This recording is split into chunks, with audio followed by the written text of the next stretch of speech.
Welcome to unique thoughts.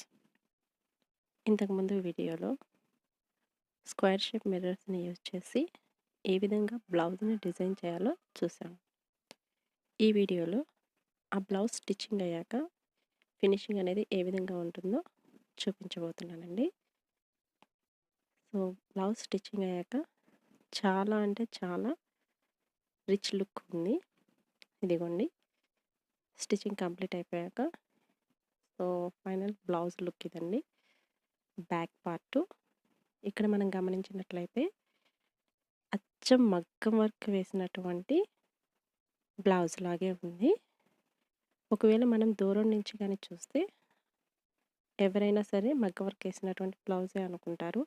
ఇక్కడ right side chain నేను కొంచెం రిమూవ్ చేస్తానండి. ఎందుకంటే స్టిచ్చింగ్ చేసేటప్పుడు అడ్డుగా ఉంది కాబట్టి నేను మళ్ళీ దాన్ని అటాచ్ చేసుకుంటాను. సో మళ్ళీ చాలామందికి మనకే మనము మన బ్లౌజ్ డిజైన్ చేసుకోవాలని ఉంటుంది. సో ఈ విధంగా డిజైన్ చేసుకుంటే చాలా మంచి లుక్ వస్తుంది.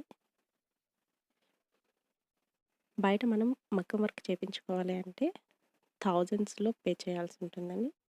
అలా కాకుండా మన ఇంటి దగ్గరే ఉండి మనం నీట్గా ఈ విధంగా మన బ్లౌజ్ని డిజైన్ చేసుకోగలిగితే ఎవరైనా మనం డిజైన్ చేసినటువంటి బ్లౌజ్ చాలా బాగుందని అప్రిషియేట్ చేస్తే ఆ హ్యాపీనెస్ చెప్పలేనంతండి. సో ఇది హ్యాండ్ అండి.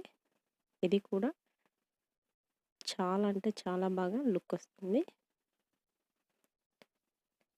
ఇది లెఫ్ట్ హ్యాండ్ అండి.